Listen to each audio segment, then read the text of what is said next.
ಸ್ನೇಹಿತರುಗಳೇ, ವಿವಿಧ ಸಂಘ ಸಂಸ್ಥೆಗಳ ಪದಾಧಿಕಾರಿಗಳೇ, ಇವತ್ತು ಈ ಜಿಲ್ಲೆಯಿಂದ ಜಾತ್ಯತೀತ ಜನತಾದಳ ಪ್ರಬಲವಾಗಿದೆ ಎನ್ನುವ ಒಂದು ಸಂದೇಶವನ್ನು ಇಡೀ ರಾಷ್ಟ್ರದ ಜನತೆಗೆ ಹಾಗೂ ನಾಡಿನ ಜನತೆಗೆ ಕೊಡ್ತಕ್ಕಂಥ ಒಂದು ಕಾರ್ಯಕ್ರಮ ಇದು. ಈಗ 2.5 ವರ್ಷದಲ್ಲಿ ಕಾಂಗ್ರೆಸ್ ಸ್ನೇಹಿತರು ಈ ಜಿಲ್ಲೆಯಲ್ಲಿ 2 ಸಭೆಗಳನ್ನು ಮಾಡಿದರು. ದಯಮಾಡಿ ನೀವು ಇಷ್ಟೆಲ್ಲ ದೂರದಿಂದ ಬಂದಿದ್ದೀರಿ, ಸಮಾಧಾನವಾಗಿರಬೇಕು. ನಾವು ಈ ರಾಷ್ಟ್ರದಲ್ಲಿ ಕುಮಾರಸ್ವಾಮಿಯವರ ನೇತೃತ್ವದಲ್ಲಿ ಜಾತ್ಯತೀತ ಜನತಾದಳ ಪ್ರಬಲವಾಗಿದೆ ಎನ್ನುವುದನ್ನು, ಈ ಸಂದೇಶವನ್ನು ಇಡೀ ರಾಷ್ಟ್ರಕ್ಕೆ ಅಷ್ಟೇ ಅಲ್ಲ, ರಾಜ್ಯದ ನಮ್ಮ ಎದುರಾಳಿಗಳು ಯಾರಿದ್ದಾರೆ, ಯಾರು ಈ ಜಿಲ್ಲೆಯಲ್ಲಿ 2 ಸಭೆಯನ್ನು ಮಾಡಿ ರೇವಣ್ಣವರ ನಾಯಕತ್ವವನ್ನು ಸಂಪೂರ್ಣವಾಗಿ ನಾಶ ಮಾಡ್ತೀವಿ ಅಂತೇಳಿ ಪ್ರಯತ್ನ ಮಾಡಿದ್ರು, ಆ ಮಹನೀಯರುಗಳಿಗೆ ಇವತ್ತು ಇಡೀ ರಾಜ್ಯದ ಮೂಲೆ ಮೂಲೆಯಿಂದ ಬಂದಿರತಕ್ಕಂಥ ಎಲ್ಲ ನನ್ನ ಯುವಕ ಮಿತ್ರರು, ತಾಯಂದಿರು, ನನ್ನ ಅಣ್ಣ ತಮ್ಮಂದಿರು, ಹಿರಿಯ ಮುಖಂಡಗಳು ವೇದಿಕೆಯಲ್ಲಿ ಕೂತಿದ್ದಾರೆ. ಅವರೆಲ್ಲರಿಗೆ ನಾನು ಮೊದಲು ತಲೆಬಾಗಿ ನಮಸ್ಕಾರ ಮಾಡ್ತೇನೆ. ಕೂತು ಮಾತನಾಡ್ತೇನೆ. ನಿನ್ನೆ ದಿನ ಹೌದು ನನಗೆ ಡಯಾಲಿಸಿಸ್ ಆಗಿದೆ. ಈಗ 2 ತಿಂಗಳ ಹಿಂದೆ ನನ್ನ ಕಿಡ್ನಿ ಫೇಲ್ ಆಗಿ ವಾರದಲ್ಲಿ 3 ದಿನ ಡಯಾಲಿಸಿಸ್ ಮಾಡ್ತಾರೆ. ಆದರೆ ಯಾಕೆ ಈ ಜಿಲ್ಲೆಗೆ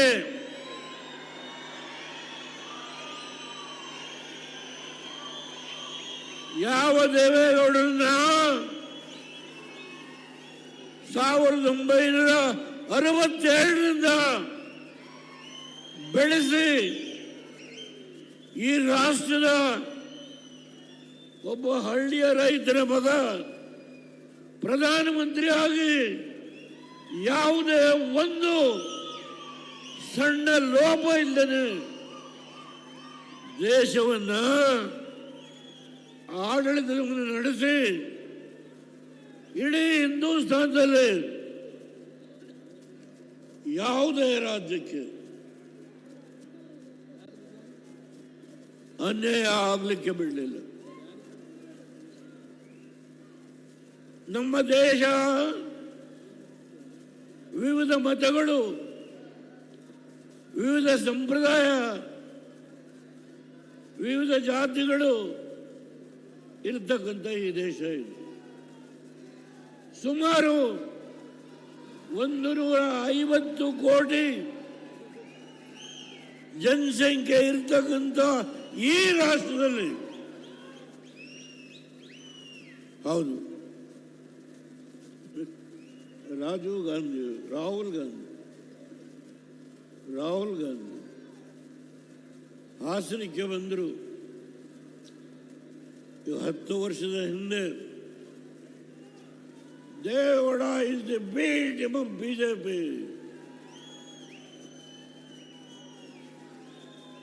ನನ್ನ ಸ್ನೇಹಿತ ಅವತ್ತು ಆ ಚುನಾವಣೆಯಲ್ಲಿ ಸೋತ. ಇವತ್ತು ಅವ್ರ ಮಗ ಇಲ್ಲಿ ಎಲ್ಲಿ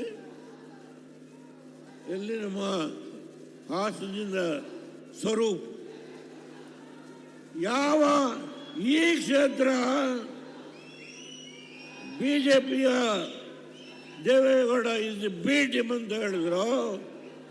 ಇವತ್ತು ಅದೇ ದೇವೇಗೌಡ ಬಿಜೆಪಿಯ ಜೊತೆ ಸಂಪರ್ಕ ಮಾಡಿ NDAನಲ್ಲಿ ಇವತ್ತು ನಾವು ಪಾಲ್ದಾರರಾಗಿದ್ದೇವೆ. ಪಕ್ಕದಲ್ಲಿ ಕೂತಿರುವ ಕುಮಾರಸ್ವಾಮಿ ಕೇಂದ್ರದ ಬೃಹತ್ ಕೈಗಾರಿಕೆ ಉಕ್ಕು ಕೈಗಾರಿಕೆ ಮಂತ್ರಿಗಳಾಗಿದ್ದರು. ಇವತ್ತು ಈ ಜಿಲ್ಲೆಗೆ ಯಾವ ರೇವಣ್ಣವರು ಹಗಲು ರಾತ್ರಿ ದುಡಿದು ಈ ಜಿಲ್ಲೆಯ ಪ್ರಗತಿಗೆ ಹೋರಾಟ ಮಾಡಿದ್ದು ಅವ್ರನ್ನ ತುಳಿಲೇಬೇಕು.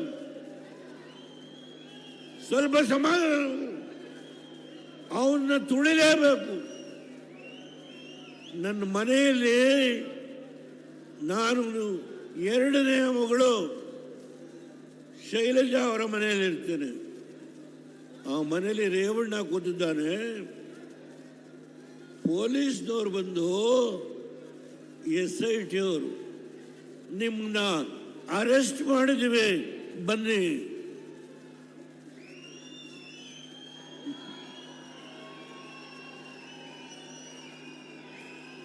ನಿಮ್ಮನ್ನ ಅರೆಸ್ಟ್ ಮಾಡಿದ್ದೀವಿ ಬನ್ನಿ. ಈ ಮಾತನ್ನ ಹೇಳಿದವರು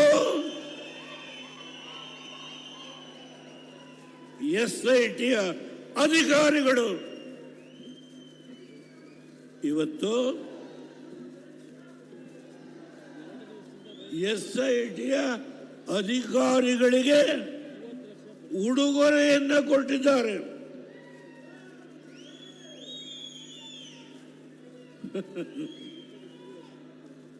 ಈ ರಾಜ್ಯದ ಆಡಳಿತದ ಚುಕ್ಕಾಣಿಯನ್ನು ಹಿಡಿದಿರತಕ್ಕಂಥ ನಮ್ಮ ಎದುರಾಳಿಗಳು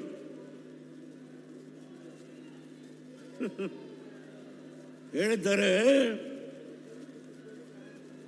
ಇವತ್ತು ರೇವಣ್ಣವ್ರನ್ನ ಮುಗಿಸ್ಲಿಕ್ಕೆ, ರೇವಣ್ಣವ್ರನ್ನ ಕುಟುಂಬವನ್ನು ಮುಗಿಸ್ಲಿಕ್ಕೆ ಯಾವ SIT ಅಧಿಕಾರಿಗಳಿದ್ದಾರೋ ಅವರಿಗೆ ಉಡುಗೊರೆಯನ್ನು ಕೊಟ್ಟಿದ್ದಾರೆ.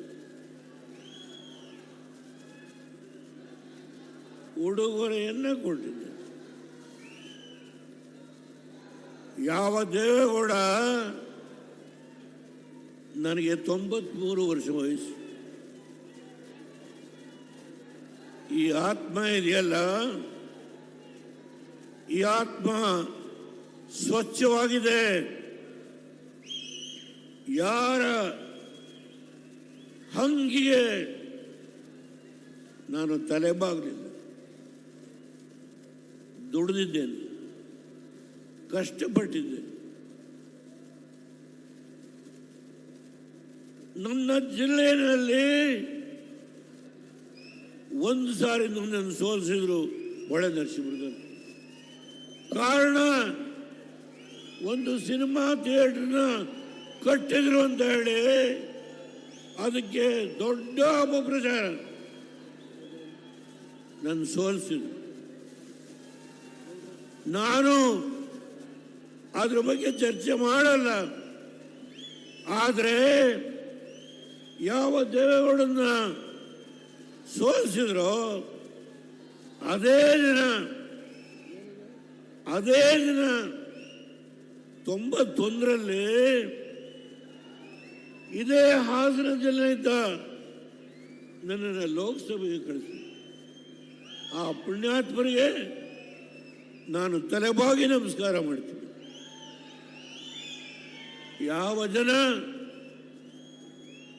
ನನ್ನನ್ನು ತುಳಿಬೇಕು ಅಂತ ಪ್ರಯತ್ನ ಮಾಡಿದ್ರು, ನನ್ನ ವಿರುದ್ಧ ಹಲವಾರು ಕೇಸ್ಗಳನ್ನು ಹಾಕಿದ್ರು, ಅದೆಲ್ಲವನ್ನು ಮೆಟ್ಟಿ ನಿಂತು 1999 ಲೋಕಸಭೆ ಕಳಿಸಿದ್ರು. ಇಲ್ಲಿ ರೇವಣ್ಣವರಿದ್ದಾರೆ, ಇಲ್ಲಿ ಕುಮಾರಣ್ಣವರಿದ್ದಾರೆ. ಕುಮಾರಣ್ಣವರು 25 ವರ್ಷದ ಹಿಂದೆ ದುಡ್ಡು ಕೊಟ್ಟು ಜಮೀನು ತಗೊಂಡ್ರೆ ಅದ್ರ ಮೇಲೆ ಅವರು ಗೋಮಾಳ ಬರೆಸ್ಕೊಂಡಿದ್ದಾರೆ, ಸುಳ್ಳು ರೆಕಾರ್ಡ್ ಮಾಡಿಸಿದ್ದಾರೆ, ಹರಿಜನ ಜಮೀನನ್ನು ಬರೆಸ್ಕೊಂಡಿದ್ದಾರೆ. ಅವ್ರ ಮೇಲೆ ಕೇಸ್. ರೇವಣ್ಣವರು ಅವರ ಮಕ್ಕಳನ್ನ ಮುಗಿಸ್ಬೇಕು. ಯಾಕೆ ಈ ಜಿಲ್ಲೆನಲ್ಲಿ ಜಿಲ್ಲಾ ಪಂಚಾಯತಿ, ಡೈರಿ, ಜಿಲ್ಲಾ ಬ್ಯಾಂಕು, ಇವತ್ತು ಯಾವುದೇ ಸಂಸ್ಥೆಗಳಿರಲಿ ಅವೆಲ್ಲವನ್ನ ನಿಮ್ಮೆಲ್ಲರ ಬೆಂಬಲದಿಂದ ಪ್ರತಿಯೊಂದು ಜಾತಿಗೆ, ಪ್ರತಿಯೊಂದು ಸಮುದಾಯಕ್ಕೆ ಅವರಿಗೆ ಶಕ್ತಿಯನ್ನು ಕೊಟ್ಟು ಅವ್ರನ್ನ ಗೆಲ್ಲಿಸ್ಕೊಂಡು ಬರೋದ್ರ ಮುಖೇನ ಈ ಜಿಲ್ಲೆಯಲ್ಲಿ ಜಾತ್ಯತೀತ ಜನತಾದಳ ಪ್ರಬಲವಾಗಿದೆ. ಇದನ್ನು ಮುಗಿಸ್ಬೇಕು. 2 ಕಾರ್ಯಕ್ರಮ, 2 ನನಗೆ ಆನಂದ. ನಿನ್ನೆ ಡಯಾಲಿಸಿಸ್ ಮಾಡಿದ್ರು, ಆನಂದ.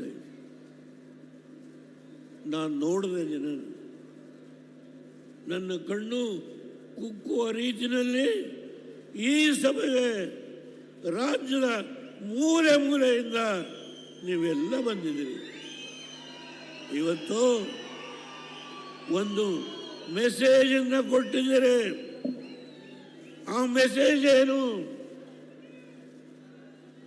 ಯಾರು ಆಡಳಿತ ನಡೆಸ್ತಾ ಇದ್ದಾರೋ ಅವರಿಗೆ ನಿಮ್ಮ ಆಟ ನಡೆಯೋದಿಲ್ಲ. ನಾವು ಇದ್ದೇವೆ. ಕುಮಾರಸ್ವಾಮಿ ಅವರಿಂದ, ರೇವಣ್ಣವರಿಂದ ನಾವು ಇದ್ದೇವೆ, ಬದುಕಿದ್ದೇವೆ. ನಾವು ನಿಮ್ಮನ್ನ ಇವತ್ತು ಚೆಲ್ಲಾಟ ಆಡಿ ರೇವಣ್ಣವ್ರನ್ನ ನನ್ನ ಜೊತೆ ಕೂತಿದ್ದಾರೆ, ಬನ್ನಿ. ಅವರಿಗೆ ಇವತ್ತು ಉಡುಗೊರೆ ಕಾಲ ಬರುತ್ತೆ, ಕಾಲ ಬರುತ್ತೆ.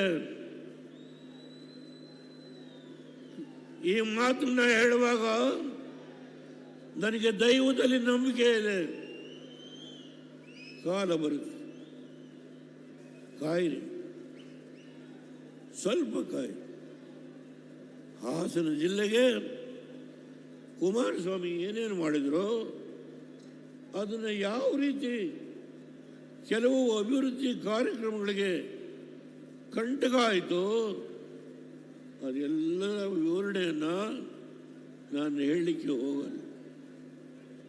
ಏರ್ಪೋರ್ಟ್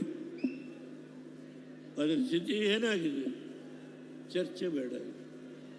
IIT 1080 ಕುಮಾರಸ್ವಾಮಿಯವರು ಅವ್ರ ಕಾಲದಲ್ಲಿ ನೋಟಿಫೈ ಮಾಡಿಸಿದ್ರು. ಈಗ ಆ ಜಾಗವನ್ನು ಯಾರ್ಯಾರು ಹೊಡ್ಕೋಬೇಕು ಅಂತ ಹೇಳಿ ನಡೆಸ್ತಾ ಇದ್ದಾರೆ, ಎಲ್ಲ ಗೊತ್ತಿದೆ. ಆದರೆ ಒಂದು ಮಾತನ್ನು ಹೇಳ್ತೀನಿ, ಏರ್ಪೋರ್ಟ್ ಜಾಗ ಗೊತ್ತಿದೆ ನಮಗೆ. ಆದರೆ ಒಂದು, ಯಾವ ನರೇಂದ್ರ ಮೋದಿಯವರ ಬಗ್ಗೆ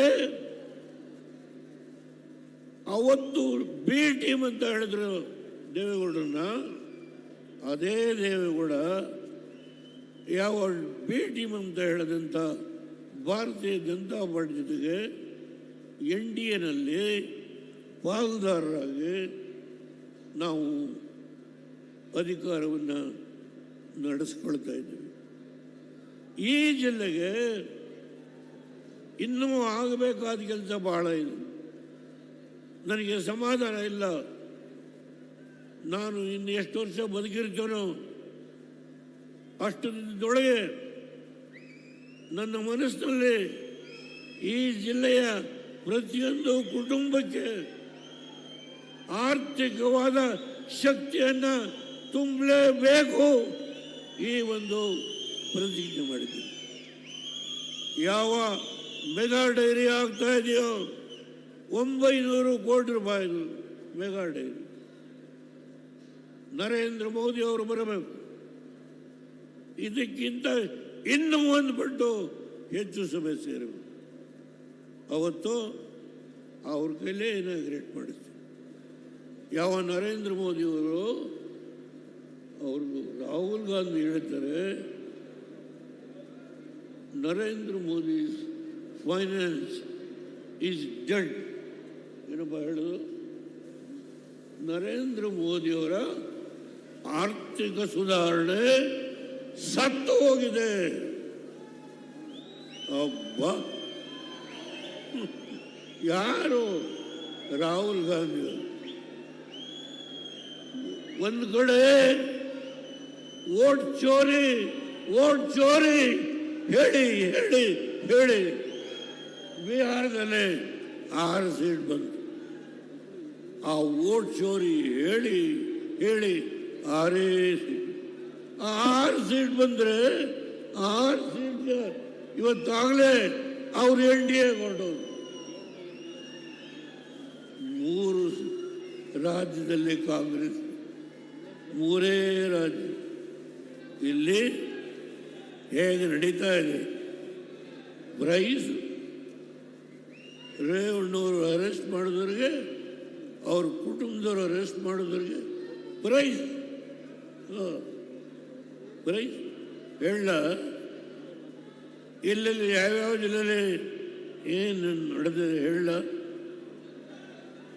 ಈ ವಾಯಿನ ಹೊಲಸು ಮಾಡ್ಕೊಳ್ಳೋದು. ಇಡೀ ರಾಜ್ಯದಲ್ಲೇ ಏನೇನು ನಡೆದಿದೆ ನಾನು ಹೇಳಬಲ್ಲೆ. ಆದರೆ ಒಂದು, ನಾನು ನಿಮಗೆ ಏನು ಕೊಡುವ ಶಕ್ತಿ ಇಲ್ಲ. ಹೌದು, ಇಲ್ಲಿ ನಮ್ಮ ಹೆಣ್ಣುಮಗಳು ಭಾಷಣ ಮಾಡೋದು, ಇವರಿಗೆ ರಿಸರ್ವೇಶನ್ ಕೊಟ್ಟರೆ ಕೂತಿದ್ದೀನಿ. ಜಿಲ್ಲಾ ಪಂಚಾಯತಿಗೆ, ತಾಲೂಕ್ ಪಂಚಾಯತಿಗೆ, ಗ್ರಾಮ ಪಂಚಾಯತಿಗೆ, ನಗರಸಭೆಗೆ, ನಗರ ಪಾಲಿಕೆ 33% ರಿಸರ್ವೇಶನ್ ಕೊಟ್ಟಿದ್ದು ಇಡೀ ಹಿಂದೂಸ್ತಾನದಲ್ಲಿ ದೇವೇಗೌಡ. ಜಾತಿಯ ವಿಂಗಡಣೆ ಮಾಡಿಕೊಟ್ಟಿರು. ಯಾವ ಜಾತಿಯವರಿಗೂ ಅನ್ಯಾಯ ಆಗಬಾರ್ದು. ಈ ಜಿಲ್ಲೆನಲ್ಲಿ ಸುಮಾರು 8 ಜನಕ್ಕೆ 6 ಜನ MLCಗಳು ಬೇಲೂರಲ್ಲಿ, ಸಕಲೇಶಪುರದಲ್ಲಿ, ಹೊಳೆನರಸೀಪುರದಲ್ಲಿ, ಹಾಸನದಲ್ಲಿ 6 ಜನ ರಾಜ್ಯಸಭಾ ಮೆಂಬರು ಸೇರಿ ಹಾಸನ ಜಿಲ್ಲೆಯಲ್ಲಿ ಕುರುಬರಿಗೆ ಕೊಟ್ಟೆ, ಲಿಂಗಾಯತರಿಗೆ ಕೊಟ್ಟೆ.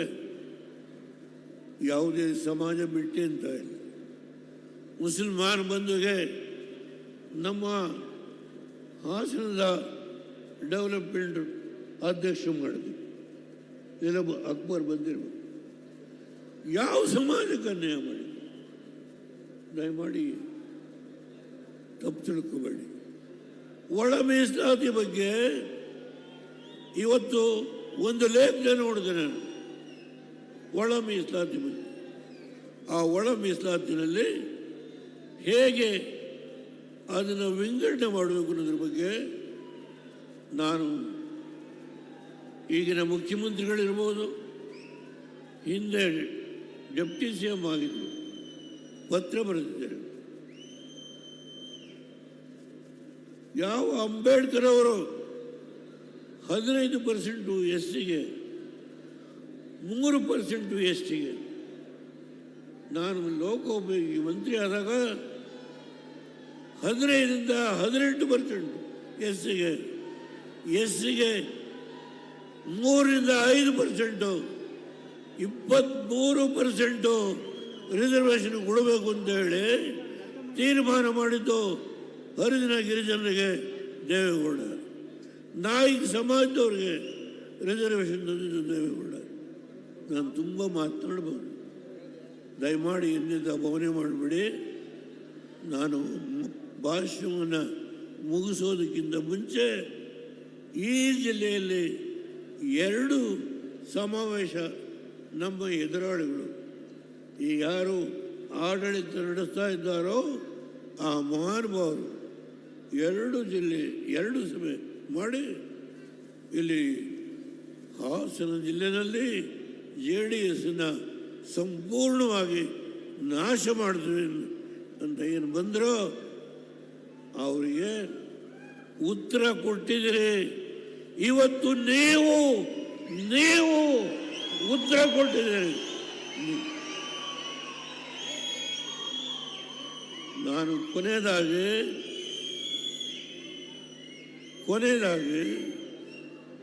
ನನ್ನ ಆಸೆ ಮೋದಿಯವ್ರನ್ನ ಕರೆಸಿ 18 MP ಗಳು